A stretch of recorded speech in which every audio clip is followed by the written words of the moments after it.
সরকার পরিবর্তনের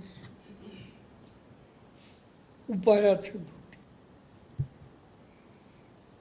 একটা হলো গণ অভ্যুত্থান, আর একটা হলো নির্বাচন। গণ অভ্যুত্থান তাদের গলাবাজিতে ছিল, বাস্তবে ছিল না। গণ আন্দোলনও তারা করতে পারে, যেই আন্দোলনে জনগণ সম্পৃক্ত নয় সেই আন্দোলন কোনোদিনও সফল হয় না।